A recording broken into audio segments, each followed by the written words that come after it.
Spring is officially here, my friends, and it has been for a couple of weeks. So what we thought we would do is call up the smartest gardeners we know on YouTube, including a couple we've cultivated right here in our own backyard. And each of us is going to give you our top tip for what a smart gardener does to prepare for an absolutely epic spring garden. Smart gardeners know that starting seeds is one of the most rewarding and honestly economical ways to get a garden going, but there's nothing that can dishearten you more than when you start tray upon tray of seeds only to have them die from damping off disease, where they'll wilt very early and the stem will sort of crack and fall over. Or maybe you forgot to water, got really hot one day, boom, there goes a tray. So the smartest gardeners not only start seeds, but they start a lot of seeds. The way that I like to think about it, and I've talked with Jacques and Paul on the team many times, is if I'm gonna get all the materials out, the trays, the soil, the labels, the seeds,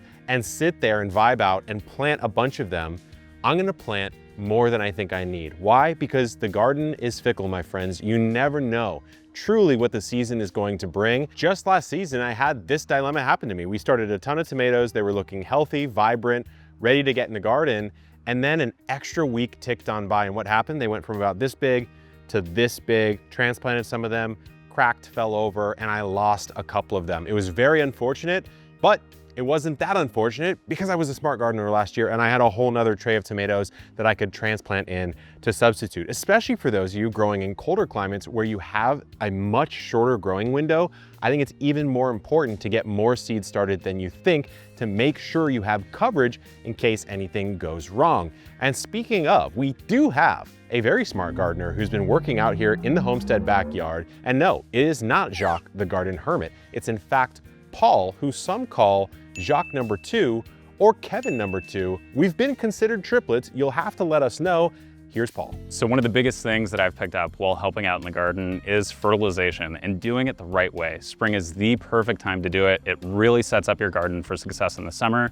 So I'm gonna show you how to do it. So I've got an empty corner of this bed here, our dry granular fert, and a sugar baby watermelon. I'm gonna go ahead and start off by digging this hole. We'll take a nice generous scoop of this dry granular fert and we'll sort of mix it into the soil here. And the reason that you're doing that is if you do it now, you really don't have to think about doing it in summer.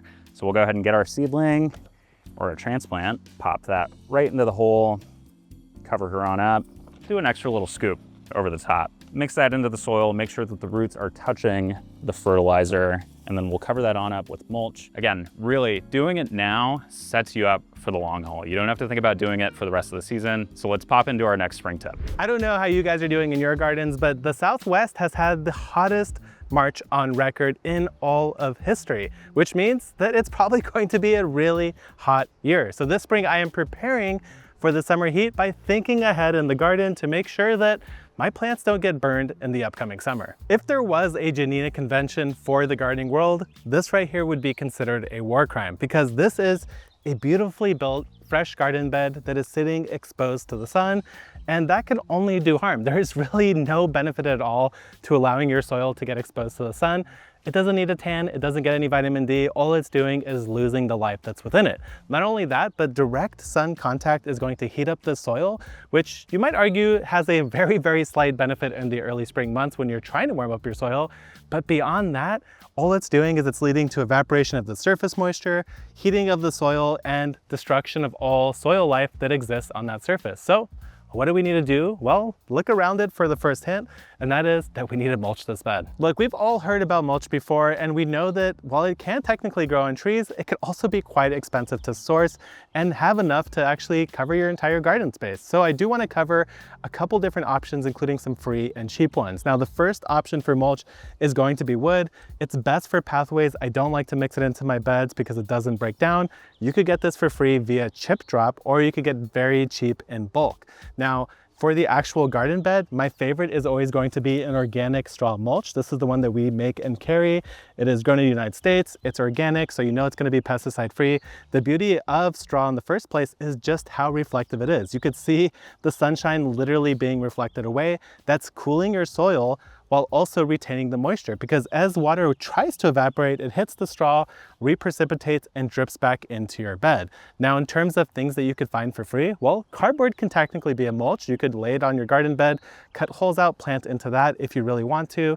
And if you have access to fall leaves, leaves are a fantastic sort of mulch. Now, the only downside is that they are brown, so they're not going to reflect heat as much. They won't do as good of a job of cooling your soil, but they will definitely keep it slightly cooler than just getting beat by the sun, and they will still retain moisture.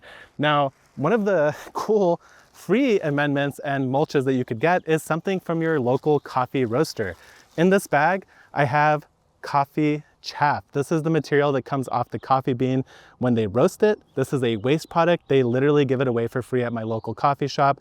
This is a great mulch. It's really lightweight. You can put it on deeply and then water it in. It's not going to blow around. It's going to reflect some sunlight while still covering the soil and breaking down over time. And the bag that it came in, which was also free because they get tons of coffee beans in burlap bags, burlap is a fantastic sort of mulch. It's extremely easy to cut into the shape of your bed. You could staple it in, cut little holes, plant right into it.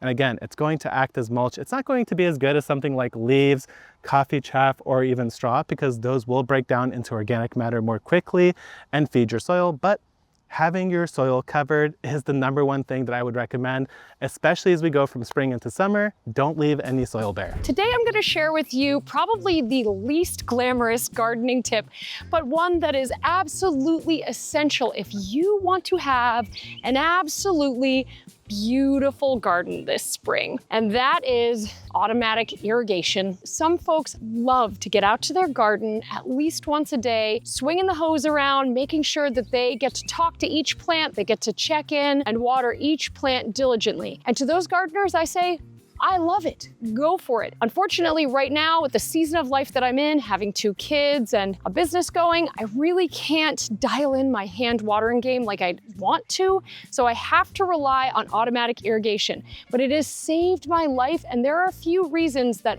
automatic irrigation can really help you up your game. I have a combination of different irrigation styles on my homestead. I have got some sprinkler heads. These are tiny sprinkler heads attached to 1/4-inch tube that head to some PVC pipe that I have dug in the ground from my well. And I also have some drip tubing, some 1/2-inch poly drip tubing. Drip irrigation has been a game changer in my garden here in Central Florida for a few reasons. The drip irrigation has helped to reduce my costs because it is just a slow trickle of water and it is concentrated right at the base of the plant. Plants really just need their water at their root system. A plant does not need to get blasted with water all over its foliage. And in fact, here in Central Florida, where I have very high humidity, warm nighttime temperatures, I do not want my plant getting blasted with water, and I don't want its foliage getting soaked.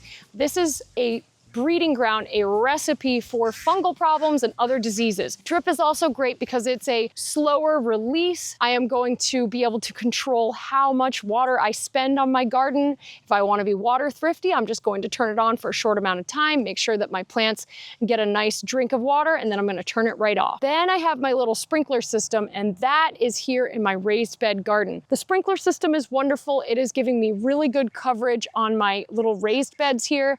I can control the flow on the sprinklers so I can make sure that they are covering the exact amount of space that I want. And I have the option to put this on timer, or I can come out and turn it on and off manually. Timers are incredibly helpful if you're super busy and you just can't get to it. You can put it on an automatic timer. So step it up this spring and get yourself some automatic water. Birds, bees, butterflies, beneficial insects of all types are welcome in my garden.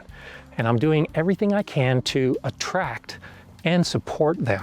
One of the things I do early in spring when the temperatures begin to warm is set out pots of water with a big rock in the middle so that the small animals and those insects can come, land, and enjoy a sip of water. I set up bird houses throughout my garden and make sure they're cleaned and ready for a whole new family to move in. And this week, the mama and the papa bird have already built a nest in this house, ready to feed those baby birds with all of those harmful insects that are in my garden. As I clean up my garden in spring, I'll take the prunings, all those twigs and old dried flower stalks and I'll create brush piles. And then I'll let the grass grow up between all of these dried pieces. And this creates a great shelter for my local wildlife. It's a place where small birds and insects can hide if they're running from a predator. It's a spot where some of those beneficial insects will actually lay eggs and begin growing. Having shelter in your garden is a great support for what you want to attract. This is my pollinator garden, but it's much more than that. The perennial flowers and annual flowers, the fruit trees and fruit bushes, the ornamental grasses, even the mulch, this whole area helps attract and support all of that beneficial nature. It's diversity, a diversity of plants, a diversity of habitats that becomes food and shelter for everything I want to attract to the garden. And by doing that, in spring, I have fewer pests in summer, and I have stronger plants all the way through to fall. Good gardener is looking beyond just the plant in front of him or her. It's looking at the whole garden and working with nature. If you're anything like me, you probably did a little bit of chaos gardening or broadcasting back in March, and now everything is coming up. It's looking so lush, it's looking beautiful, but it's also looking a little bit crowded. And so my tip for you guys in April is thinning. I'm gonna use this bed as an example. What I wanna focus on with the thinning are the root crops, specifically the carrots and the radish. Since they're root crops, they need room. To thin, it's really simple. You're just removing plants that might be too close to each other, and you're making room for your plants to really thrive. To thin your plants, I know that this is hard, but you're just going to very gently pull out your little seedling. But don't throw these away.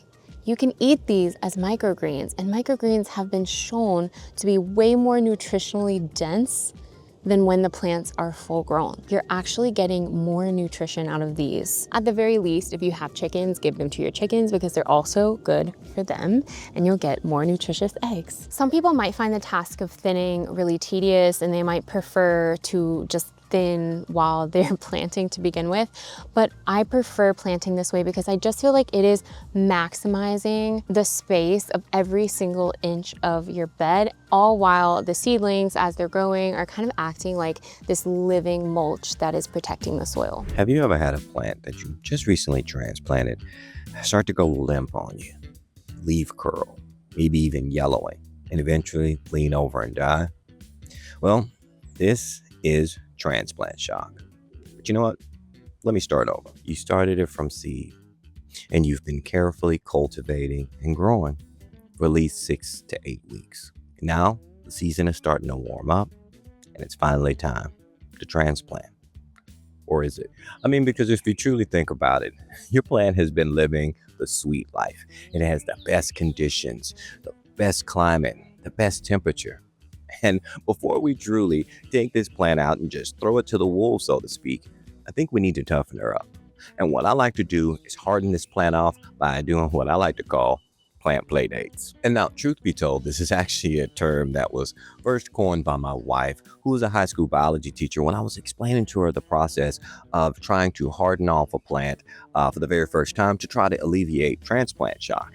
And she was like, "Oh, so you mean plant playdates?" And I was like, "Yes, 100% plant playdates." And essentially, hardening off is a 7-day process in which you are exposing your plant to the new environment where it's going to live and inhabit. And the first day, day 1, starts off 100% shade, and that's for about 2 hours. And then when it comes to day 2, we'd move over into a partial shade situation. And then we would ratchet up our time a little bit more by maybe 3 hours or 4 hours. Each day, slowly increasing our increments of how much time we're going to spend outdoors, and then how much sun exposure we're going to get. Days 3 and 4, we're going to give them the direct sun, but only the morning sun, because the morning sun is going to be a lot less harsh than our afternoon sun. So we still want to go about 3 to 4 hours, but just in that morning sun. Think about it. Maybe when you're having your morning cup of coffee, And what we're looking for during this process are leaves that stand up straight, don't droop. You have a little purple on the stem of your tomato, that's okay. That's actually your stress response. And that's actually just going to make the plant even tougher. And then at day 3, you move over into full sun. Once we get into full sun, each day we're going to slowly increase the amount of exposure that we're giving the overall plant. See, this is a gradual gear up that we're going for. And that gradual gear up is what's going to alleviate any potential transplant shot that you may get from this plant. Now for day 5 and day 6, we're still going to bring them out for our morning sun, but we're going to crank it up a little bit. We're actually going to leave them out for part of the afternoon as well. So we're probably looking at about a good 6 to 7 hours each one of those days. And now it's finally day 7. So what we're going to be transplanting today is a black creme tomato that has been fully hardened off. And now when you're doing your transplants, timing actually does matter in this regard, because we want to make sure to do so when, even though we've hardened this plant off, when the sun is not as harsh. So it'd be best to do so in the early hours of the morning, or when weather permits. If you have a little bit of overcast, it's even better. These tips should help you have an absolutely insane garden this spring, but if you want even more help, consider joining the greenhouse. It's the membership program we put together. It's $50 a year and it gives you 10% off our store, inclusive of sales, free shipping, free returns, a garden planning software accessed for free, live horticultural help, 5 seed packs as a welcome gift, and 3 seed packs of our newest varieties, all baked into that membership. We have thousands of people in the greenhouse. Become one of them at the link in the description. And until next time, guys, good luck in the garden and keep on growing.